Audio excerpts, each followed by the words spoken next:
जाली degree case PTI नाल ताल्लुक रखने वाले वज़ीर आला गिलगित बल्तिस्तान नाअहल करार। गिलगित की अदालत ने तहरीक इंसाफ के ताल्लुक रखने वाले वज़ीर आला खालिद खुर्शीद नूं जाली डिग्री केस विच नाअहल करार कर दिता।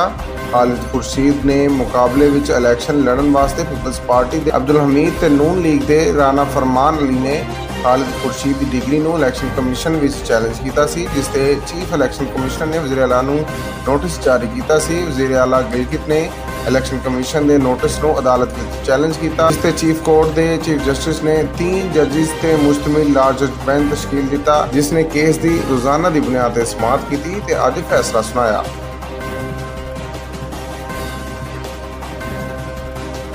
IMF ते पाकिस्तान के माबैन मुआहदे के बाद इंटरबैंक ते ओपन मार्केट विच डॉलर की गिरावट का सिलसिला जारी। बैनुल अक़वामी मालियाती फंड के नाल होने वाले मुआहदे के नाल पाकिस्तानी रुपए विच मुस्बत असरात मुरतब होना शुरू हुए ने, जिस तो बाद इंटरबैंक मार्केट के विच डॉलर 13 रुपए की वड्डी कमी के नाल 273 रुपए का हो गया। इंटरबैंक मार्केट के अलावा ओपन मार्केट विच भी डॉलर की कदर मुसलसल गिर रही है, जिथे डॉलर की कीमत 5 रुपए घट होकर 285 रुपए हो गई।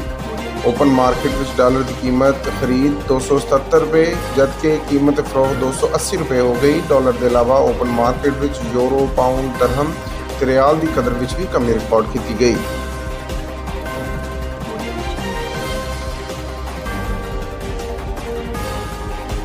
दहशतगर्दी को सफारती पॉइंट स्कोरिंग लिए इस्तेमाल नहीं किया जाना चाहिए। वज़ीर आज़म का भारत लिए पैगाम। शंघाई तावन तंजीम SCO के सालाना सरबराही वर्चुअल इजलास के विच खिताब करते हैं वज़ीर आज़म शहबाज शरीफ का कहना सी कि पाकिस्तान ने दहशतगर्दी के खात्मे लिए बेपनाह कुर्बानियां दित्तियां ने। खिते विच पायदार अमन तंजीम के तमाम रुकन ममालिक की जिम्मेदारी है सफारती पॉइंट स्कोरिंग लिए दहशतगर्दी के इस्तेमाल तो गुरेज करना चाहिए है।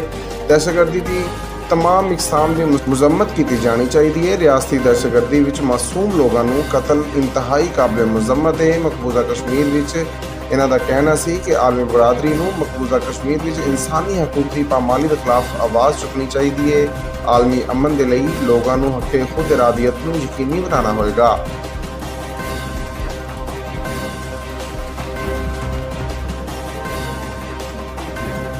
सुप्रीम कोर्ट के जजिस की तनख्वाहां विच वड्डा इजाफा आर्डर जारी कर दिता गया। कायम मकाम सदर मुमलिकत सादिक संजरानी ने जजिस की तनख्वाहां का आर्डर 2023 जारी कर दिता, जिस तो बाद चीफ जस्टिस पाकिस्तान की तनख्वाह 12,29,199 रुपये महाना हो गई, जबकि सुप्रीम कोर्ट के जज की तनख्वाह 11,61,163 रुपये महाना हो गई। जजिस की तनख्वाहों के मुतलिक सदारती ऑर्डर से वजारत कानून ते इंसाफ ने वजाहत की कि जजिस की बुनियादी तनख्वाहों में 20% इजाफा किया गया है। वजारत कानून ते इंसाफ के मुताबिक सदारती ऑर्डर 2023 के तहत चीफ जस्टिस की तनख्वाह में 2,04,885 रुपये इजाफा होया और बाकी जजां की तनख्वाह में 1,93,527 रुपये इजाफा होया।